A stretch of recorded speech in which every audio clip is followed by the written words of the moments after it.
Well, good evening, everybody. Leeds United look to have wrapped up the signature of Manor Solomon amid interest from Getafe.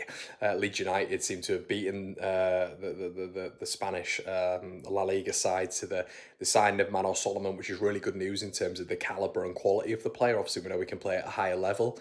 But yeah, really excited with that as a signing, just in terms of the calibre and quality. Now, I mentioned in a previous video that I would prefer Roland Salai.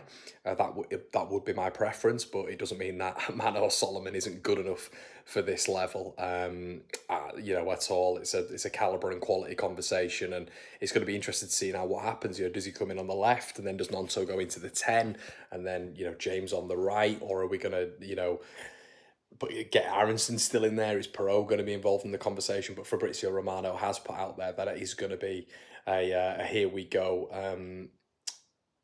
Sort of tweet. Well, he's put it out, hasn't he? Here we go. And as you can tell, everybody, I'm a little bit vexed. Vexed, I should say, vague at this moment in time because I've just done the watch long and the post match stuff. So, and I've just been writing an article for the Patreon as well. So, yeah, a little bit blazed, and I've still not had my dinner. So, sorry if I'm a little bit here, there, and everywhere for this one, but I just wanted to give you guys an update. It looks like he's going to be signing for Leeds over the weekend, which I didn't expect Leeds to be doing business on a weekend. I thought we had weekends off, but Daniel Farker post match said that Leeds are going to be bringing a few in, which is good to hear as well. That's really nice to hear from the Leeds United standpoint. But yeah, Manor Solomon, let me know what you think in the comment section below, everybody. I think it's a really decent signing for this level. Now, maybe on the previous video, we didn't go into the specifics of why it would be a good signing. He's got really nice balance, which you guys know I talk about the word balance a hell of a lot. He cuts in on the left. He scored against Leeds United, didn't he, with a lovely right-footed finish. Can't profess to have seen a lot of him, but when I have seen him in play, looks really, really quick over a short distance as well. Probably as explosive when it comes to speed as someone like Dan James. So yeah, going to be fascinating to see how this one transpires, and looks like a good signing for Leeds. Now, the interesting part of this is its loan.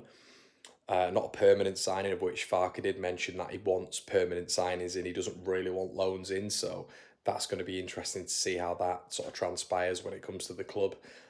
Is this something that, Daniel Farker's had to sort of work within when it comes to his expectations? It probably is. It's still the good thing about Manor Solomon is we don't know the specifics of it, but you would feel if Leeds were to get promoted, he would definitely consider coming to the club, but it's another loan player. Are we going to fall in love with his quality, his calibre? Potentially. It's happened before, hasn't it? But I guess Joe Rodon gives a really good sort of initiation or indication, I should say, of what could happen.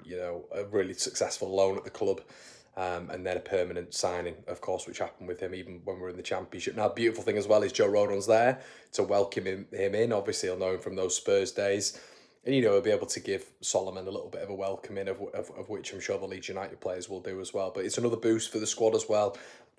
After a really good evening when it comes to Sheffield Wednesday, and the post-match press conference was really good from Farker, really positive. And isn't it funny how what a few days does in football when everybody's down and done in, Ramazani coming in, Solomon coming in, and does that mean Leeds are done in the attacking side of the pitch? I hope not.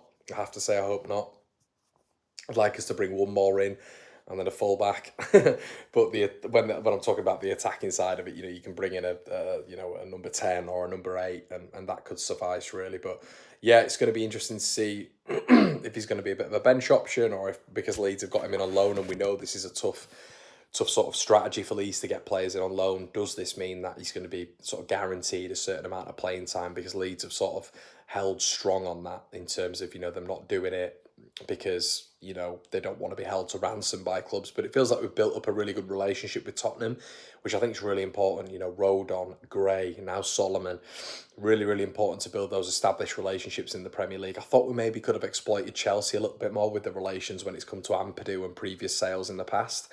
But yeah, so I'm enthused about this. As I previously mentioned to you guys, someone like Salah would have been probably my preference with it, but obviously Salah's dominant on that right hand side. Is Solomon going to be on that left hand side and Nonto in the 10? We saw Nonto in the 10 tonight. He was absolutely fantastic. And I'm going to get some comments in the section below being like, are you going to support Solomon? Of course I am. I'm going to support him as a Leeds player, 100%. As I mentioned in my previous video, which once again I want to clarify, we should all get behind him because he's a Leeds United player, putting on a Leeds shirt, 100%. My original comments about Manor Solomon were just the fact that it might divide a fan base, and you have seen it online that it is dividing a fan base, and that's why originally I said it might be a good idea to avoid this one. However, you cannot counter his ability on the pitch. You know, his ability on the pitch. He's a Premier League footballer. I believe he was at Fulham. I believe he scored that goal against us at Fulham. Could be wrong there, though.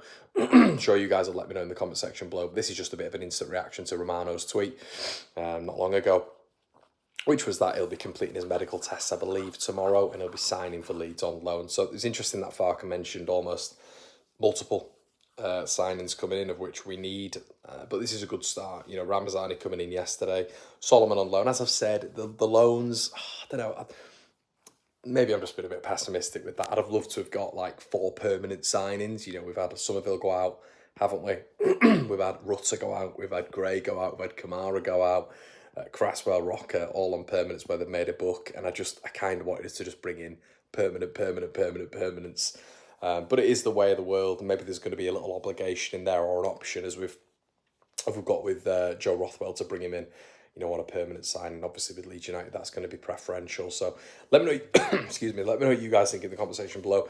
Manor Solomon, are you going to be happy with that one? You know, Fabrizio Romano has confirmed it was originally broken by Paul O'Keefe down on the Tottenham side of things. You don't always have to be verified to get it right. Paul gets it right 90% of the time, which is great. I'm sure it's going to be reported by Alistair Gold as well, the main Tottenham guy, soon in terms of the specifics. I'd go over there and follow him. If you follow him, he's probably going to give you a little bit of additional information. But you guys might not even be up to this. I know it's late on, but in other countries, other demographics that follow me, it might be early on as well. So this might be a welcome hello to you guys with your cups of coffee. I'm about to have fish cakes and broccoli around about 11:30 at night, so I am knackered. But please make sure you check over the post-match reaction, everybody. Make sure you check on the watch on the highlights as well. You can scrub through and check me going stupidly mental, and you can get some more of my online passionate analysis on there as well. But yeah, tell me what you'd do, especially with the front four as well now, with Solomon coming in. Would it be a bench option for you? Would you look at him with rotations with Aronson, Nonso? I think Nonso, it's pretty obvious tonight, and I mentioned it previously, that him in the 10 is going to be really effective for Leeds. Is that where Farker's going to deploy him? If we're bringing a number sort of 8/10 hybrid, is that going to be where he goes? And then we need a little bit more competition there in the ranks as well. But I think we still need another body up there. Solomon, also the big thing to probably consider is the fact that he has got a bit of an injury record, and I think we mentioned that in the previous video as why we might have looked elsewhere. But we have seen players come over that very recently, in the likes of Junior Firpo, who's had about a 10-month break off an injury record now and a really good stretch of it. So guys, let me know what you think in the comment section below. Like, comment, subscribe. See you in a bit.